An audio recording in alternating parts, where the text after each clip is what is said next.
Good morning, boys and girls. I'm assuming you'll watch this in the morning, and I always want to say good morning. So I hope it is a good morning, good Sabbath morning for you. We're going to be talking about Sabbath things anyway. I hope you've had a good week, and I hope you've enjoyed making those cards. Some of you made them for the nursing home, and they've been brought there, and the people appreciated them. And many of you also sent cards to some of our own shut-ins or folks who can't get out, and I know they appreciated it too. So thank you for what you did, and you're welcome to do some more. I'm sure people would be glad to hear from you again. But anyway, today, as we look at I'll get up for just a minute, as we look at our building, we see it's all done from the foundation to what I call the clock tower. So we're going to talk just a little bit more though about it, because we're going to think about something inside. Now, if you look here, you'll see that, well, there's got to be an upstairs as big as this building is. And of course, people have to go upstairs to go upstairs. And so we're going to talk about stairs today. Now, I imagine you may have some stairs at your home. Maybe you have an upstairs where the bedrooms are, or an attic. Maybe you have the downstairs that goes into the basement. And maybe you have some stairs to go out or come in. But you know, there are some churches today, still like the one that's just down the street from us, and schools that have stairs. And I never thought about it when I was growing up, but you know, stairs are not easy for everybody. If someone is in a wheelchair, or someone is getting old, or find it hard to go up and down stairs, stairs are hard. And the old churches, it seemed like so many of them had so many stairs, and you just didn't see people like that at church, did we? But then they said, well, we need to build ramps.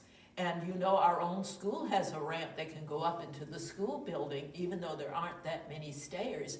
And more buildings maybe have a flat surface to come into the building. And then, of course, there are elevators inside. So I'm glad, aren't you, that they're doing things so everybody can participate. I know when I've helped over at the school here, our public school here in Ridgetop, they would bring children in with wheelchairs and other needs, and they could participate. So we're glad that the help has extended so everybody can take part in worship and other activities. But now let's talk about our stairs in the Bible. Now, we have talked a couple of times about people who went upstairs. We know the story of Jacob, we called him, whose friends took him up on the roof and let him down to the roof. And then we had the story about, remember Eutychus, who fell out of the third floor? Everybody went downstairs, and then they all went upstairs after he was healed. So today we're going to talk about someone who actually went upstairs and lived on the roof. And it starts with a man by the name of Elijah. You have probably heard about Elijah. He was a prophet, and there was a wicked king who was married to a wicked queen, Jezebel, Ahab and Jezebel, and they were building idols in Israel, God's own people's country. And so the Lord sent Elijah, and Elijah had a short message. It was very short. He came before the king one day, and the king probably opened his mouth in surprise. He was so surprised. It says, Elijah the Tishbite came before Ahab and said, as the Lord, the God of Israel lives, whom I serve, there will be neither dew nor rain in the next few years except at my word. And then he left. In other words, he said, there's not going to be any rain here till the Lord tells me when to tell you it's going to rain. And Ahab was so surprised, and then he got angry, and he said, we've got to find Elijah. I don't know what he thought he could do to Elijah. It was God who was doing it, not the heathen gods, and not Elijah himself. So the Lord, you may remember the story, sent him to a creek, a little brook, and the ravens fed him. And then when that was all dried up, the Lord told him to go up to Zarephath. Now that wasn't even in Israel. And he said, you'll find a widow there. You know what a widow is? It's someone whose husband has died, and usually they're poor, especially in Bible times, because they depended on their husband or their son to work, because most women, they had to stay home and do things at home. So Elijah came to the gate, and it says here, he said, he went to Zarephath, and when he came to the town gate, a widow was there gathering sticks. So he called to her. Now that was not unusual for someone who'd be traveling to ask for a drink of water or perhaps a bite of food. People, and they still do that in some countries, in more Arab countries perhaps, where there's more dry land. They will want to be what we call hospitable and give them a drink. And maybe when someone comes to your house, you might say, would you like a drink of water? Especially if it's hot weather. And so he called to her and said, would you bring me a little water in a jar so I may have a drink? And she looked at him and she said she went to get it. And then as she went, he called, and bring me please a piece of bread, because of course he was hot and thirsty too. Well, then the lady turned to him and said, as surely as the Lord your God lives, she says, I don't have any bread, only a handful of flour in a jar and a little oil in a jug. Now notice what she said. She said, as the Lord your God lives. Now how did she know that the Lord was Elijah's God? Maybe she could tell by the way he dressed or he acted, or maybe he had an accent that she knew he wasn't from around there. And so she said, the Lord your God, but she didn't say Baal or Moloch or Ashtaroth or any of those other heathen gods that they worshipped in their countries. And here's what she said, I'm just gathering a few sticks to take home and make a meal for myself and my son, and then we'll probably die. And notice what Elijah said back. He said to her, don't be afraid. You know, a lot of times God and angels in the Bible will say, don't be afraid. Sometimes they'll say, fear not. He said, you go home and do as you've said, but if you'll make a small cake of bread for me first, and then there'll be enough until it says, for this is what the Lord, the God of Israel says. Now notice he didn't just say my God, he said the God of Israel, the God of the people who are supposed to serve God. He's watching over us here in Zarephath, and he has said that even though the jar is empty now, he says, the jar of flour will not be used up, and the jug of oil will not run dry until the day the Lord gives rain on the land. Now these are probably similar. The one that had the flour in it might have been bigger than this, but you see it's kind of pottery, and they make them, they shape them. And here's another one. Now this one has a lid on it, and I would think that would be helpful because you know how bugs get into flour especially, and even bigger things than bugs. And so she went to make the bread, and the bread was probably something like this.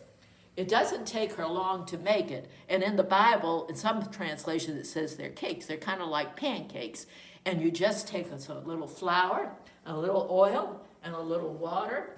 You might want to do this at home. And roll it out. First form a little ball, and then you roll it out flat and put it on a hot pan. And in just a few minutes, maybe 3 minutes, it's done. So it didn't take long for her to make that food. But maybe as she was getting the little fire ready under her little stove or cooker, she maybe told her son, we're going to call him Levi. She may have said, Levi, go get a little water in a basin. Let this stranger wash his hands and face. He looks dusty and hot. And Levi, maybe he was looking at that food, and maybe he didn't hear what Mama had told him. Well, he says, Mama, that's good. Oh, I'll be so glad to eat. And then Mama had to tell him, well, this is for our guest. But he has said that there will not be, the flour in the container and the oil in the jar will not ever run out. So that took a lot of faith for someone who didn't know God very well. But the little boy Levi ran over and peeked in there. And there was some more flour. And he went over and peeked in the oil. And there was some more oil. And he said, Mama, there's oil and flour here.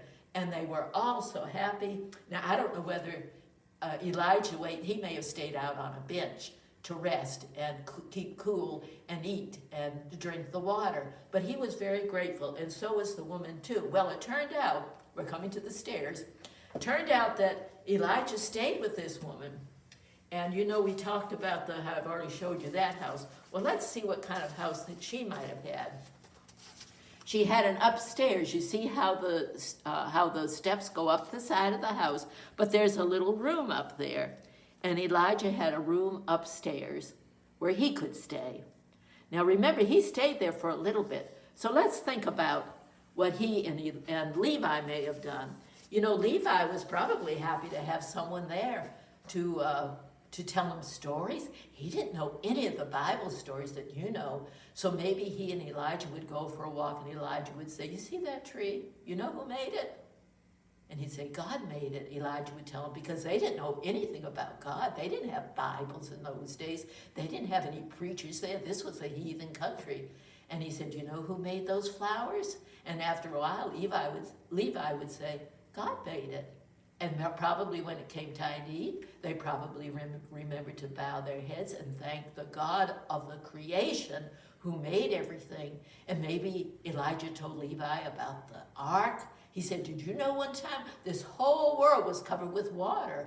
And Levi would say, no. And then he would have to tell them the story of the ark. So Levi learned a lot, I'm sure, from Elijah. And maybe Elijah helped the widow, Mrs. Widow, we'll call her, with things that she couldn't do. Being a man, he was strong. So they probably had a good time living there together, helping each other. Well, unfortunately, one day Levi got sick. I don't know whether he got bit by a poison spider or whether he ate something he shouldn't have or whether he just got sick. But he got so sick, he died.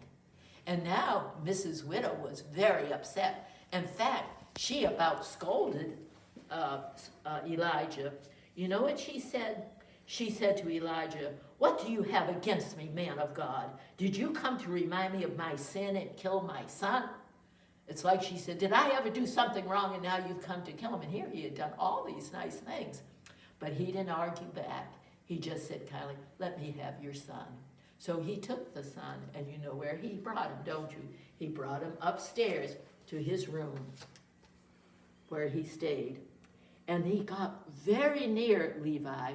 It was though he was trying to resuscitate him.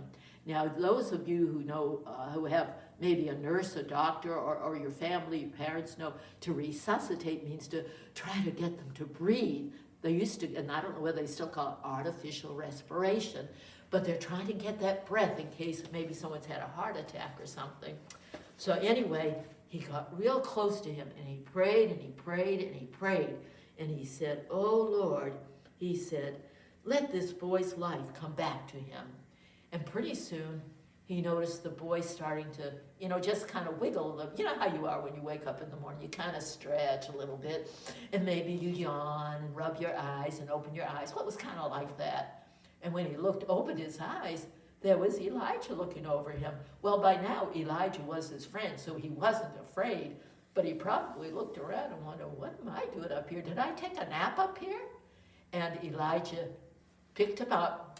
The Bible says he picked up the child and carried him down from the room. So he couldn't have been too big.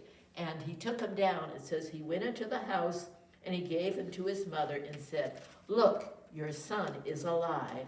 And, she had been wiping her tears.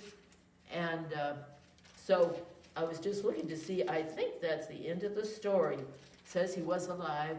Oh, here it says, the woman said to Elijah, now I know that you are a man of God and that the word of the Lord from your mouth is the truth. So everything he had told Levi and everything he had told Mrs. Widow about the God in heaven, she found out for sure he was true because only he could raise someone from the dead, which Jesus will do when he comes back.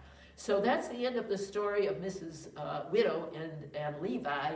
But I have a feeling that they continued to want to serve God, don't you? And they were helping Elijah, who was a missionary, wasn't he? And you help missionary. You're helping a missionary too when you bring your offering. So now it's time to put our offering in before we have our mission story. So let me get our offering. I had it back here out of the way. Maybe I ought to start the offering in those jugs. That would hold a lot, wouldn't it? Well, let's see what we're going to start with today. I think I'll start with my shiny penny if I can find it. My dime is usually harder to find because it's so little. Here he is hiding. Okay, here's my shiny copper penny. And you know what comes next, don't you? Here's my nickel. And I think I've got a dime in here somewhere. Yep, here it is. That's so little, it can hide. There's my dime, there's my quarter, and here's my dollar. It's hitting there, but oh, it's almost full. I think in a week or two, I may take all that out and count it, maybe after next week. And then we can find out how much we saved so far. But don't forget, you saved yours at home, and when you do, you can bring it to church, or maybe mom and dad sends the money directly to church, and the treasurer counts it and puts it in the bank, and then from the bank it goes to the missionaries where it's needed the most. Okay, we're going to have time for our story now.